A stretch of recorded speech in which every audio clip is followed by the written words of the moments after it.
کہتے جی کسی ایسی حدیث میں بات ہے کہ کوئی غریب آدمی آئے اور حضور فرمائیں کہ تم جاؤ شادی کرو تو تمہیں غربت تمہاری دور ہو جائے گی، لیکن حضور اسے دوسری شادی کے لیے کہتے ہیں، وہ پھر غریب ہی رہتا ہے، جب تیسری شادی کے لیے کہتے ہیں اس کے بعد پیسہ مانگتا ہو۔ یہ تو ایسی روایت نہیں ہے جیسے تم نے بنائی ہے۔ اصل تو مسئلہ یہ قرآن میں موجود ہے کہ تم شادی کرو، اور یہ نہ ڈرو کہ میں غریب آدمی ہوں، کہاں سے خرچ کروں گا، کہاں سے بیوی کے لیے گھر بناؤں گا۔ ان یکونوا فقراء یغنہم اللہ، اگر تم فقیر ہو اللہ تمہیں رزق دیں، اللہ تمہیں غنی کر دیں۔ یہ تو قرآن میں بھی موجود ہے۔ تو جب ایک بات نص میں موجود ہو، قرآن میں موجود ہو، تو کسی اور بات کے تلاش کرنے کی ضرورت ہی نہیں۔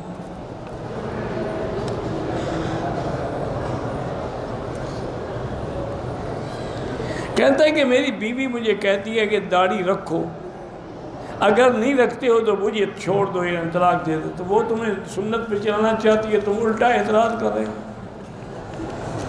یعنی حالانکہ اعتراض اور داڑھی پہ بیوی کو ہوتا ہے، بیوی تو کہہ رہی ہے کہ داڑھی رکھو، اور تمہیں ایسے اگر داڑھی سے چڑھ ہے نا تو بہتر ہے کہ بیوی کو طلاق دے دو۔ وہ کسی شریف آدمی سے شادی کرتا، ایسے ذلیل آدمی کے گھر میں رہنے کی کیا ضرورت ہے داڑھی کا منکر ہو۔ ایک ہے داڑھی نہ رکھنا، یہ گناہ ہے، ایک ہے داڑھی سے نفرت کرنا یا انکار کرنا، وہ بندہ کافر ہو جاتا ہے۔ میری والدہ فوت ہو گئی، اللہ ان کے درجات بلند کرے۔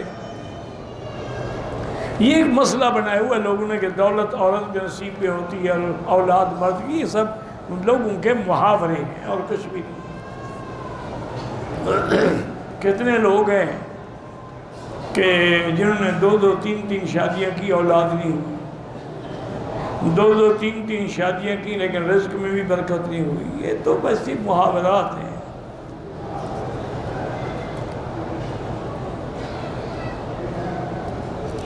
میں نے اپنی بہن کی شادی کے لیے منت مانی ہے کہ میں 1.25 لاکھ دفعہ آیت کریمہ پڑھوں گی۔ ٹھیک ہے، آیت کریمہ پڑھیں، اسم اعظم ہے، تو انشاءاللہ تمہاری بہن کی شادی ہو جائے گی۔ جس مصلی پہ کعبے کی یا مسجد نبوی کی افضل ہے کہ وہ مصلی نہ لیں، چونکہ آدمی کی توجہ جو ہے تصویر میں چلی جاتی ہے، نماز میں نہیں رہتی۔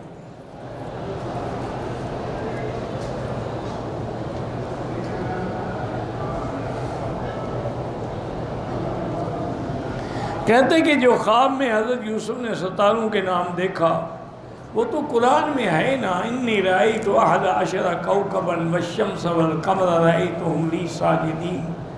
انہوں نے اپنے ابا سے کہا کہ ابا جان میں نے خواب دیکھا ہے کہ 11 ستارے جو ہیں اور سورج چاند جو ہے مجھے سجدہ کر رہے ہیں۔ تو حضرت یعقوب تو پیغمبر تھے نا، پیغمبر تو خواب سمجھ گئے۔ انہوں نے کہا لا تقصص رؤیا علی اخوتک، یہ خواب بھائیوں کو نہ بتا، بھائی تمہارے سنیں گے تو اور حسد کریں گے، ایسا نہ ہو کہ بس تمہیں تکلیف پہنچائے۔ تو یہ تو خواب ہے یوسف علیہ السلام نے دیکھا تھا، لیکن یہ خواب ستاروں سے مراد اس کے بھائی تھے، شمس و قمر سے مراد اس کے باپ اور والدہ تھے۔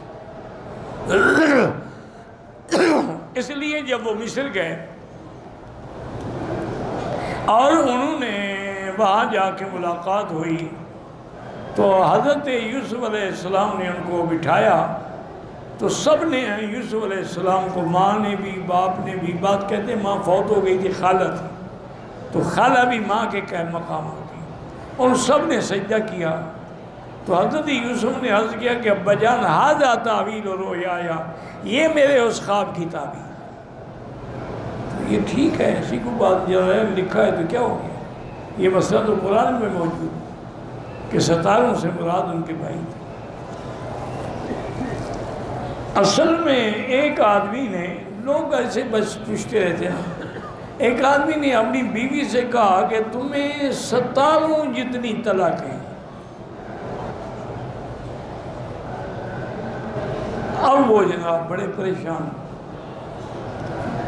کہ کہہ تو بیٹھا میں، ایک مولوی کے پاس گئے، انہوں نے کہا جی میں نے ایسے کہا، انہوں نے کہا وہ 3 طلاقیں تو ہو گئی، چونکہ ستارے تو زیادہ ہیں، وہ اور گھبرا گیا۔ آخر پھرتے پھرتے وہ امام ابو حنیفہ کے پاس پہنچے۔ آپ نے فرمایا جب تم نے کہا تھا تو ستاروں کا حسن مراد لیا تھا یا تعداد مراد لی تھی؟ اگر حسن مراد لیا تو پھر 1 طلاق، اگر ان کی تعداد مراد لی تھی پھر آپ کی 3 طلاق ہیں۔ انہوں نے کہا جی میں نے تو ایسے حسن مراد لی، انہوں نے کہا پھر 1 طلاق۔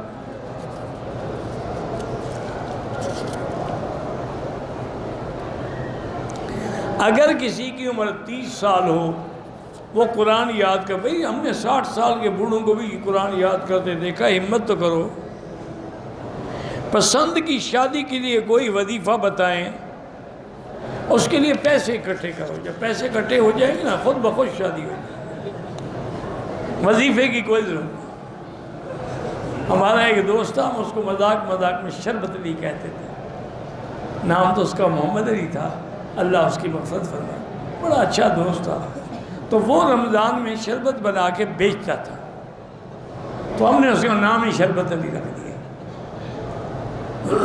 مجھے کسی نے کہا کہ اس نے شادی کی ہے اور شادی بھی کوئی 13-14 سال کی لڑکی سے کی ہے۔ میں حیران ہو گیا، میں نے کہا اس کی عمر 60 سال ہے، 13-14 سال کی لڑکی سے شادی کیا مطلب؟ یعنی وہ لڑکی والے پاگل ہو گئے تھے یا یہ پاگل ہو گیا؟ مجھے کوئی تسلی نہ ہوئی۔ بہرحال پھر میں نے پتہ کیا، تحقیق کی، وہ اصل میں شادی کے بعد مدینہ شریف چلا گیا، وہ ملے تو میں پوچھوں۔ تو اس کے ایک دوست نے بتایا کہ جی اس کا جو گھر تھا نا جبل ابی قبیس کے آپ کے گھر کے راستے میں، وہ بادشاہ نے محل بنانا تھا، تو وہ جگہ جتنی جس کی بھی تھی اس نے کہا جو قیمت مانگتے ہیں ان کو دے دو، تاکہ یہ راضی ہو کر مکان خالی کریں۔ تو اس کو پتہ نہیں 30 یا 40 لاکھ ریال مل گئے، وہ اس نے 3 لاکھ میں خریدا تھا۔ اس نے یہ کیا کہ بھی ایک تو بہترین ولا اولاد کو لے کے دے دیا، سب کو ایک شبہ لے کے دیا، بڑا ولا تھا، میں نے بھی دیکھا تھا عزیزیوں میں۔ ایک مکان اس نے مدینہ شریف میں لے لیا فوری طور پہ، اور ایک آدمی کو 2 لاکھ ریال لے کے اس کی 13-14 سال کی لڑکی سے شادی کر لی، پیسے آ گئے، شادی ہو گئی۔ تو میرے بھائی وظیفے شریفے نہ پوچھو، پیسے اکٹھے کرو، جب پیسے ہو جائیں گے نا شادی کے لیے لوگ خود آئیں گے۔ بھوکے ننگے کے بعد لاکھ وظیفہ پڑھو کیا اثر کرے گا؟ کوئی فائدہ نہیں ہوتا۔ اسباب پہ عمل کرو۔ کہتے جی کہ غسل سے پہلے آدمی حمام میں برہنہ حالت میں وضو کر سکتا ہے؟ بدبخت، جب غسل کر سکتے ہو تو وضو کیوں نہیں کر سکتے؟ یعنی تمہارا عقل کا کوئی پرزہ ڈھیلا ہے یا کیا؟ اگر برہنہ حالت میں غسل ہو جاتا ہے تو وضو کیوں نہیں ہوتا؟ یاد رکھو جب حمام ہے دروازہ بند ہے، برہنہ کا کیا معنی؟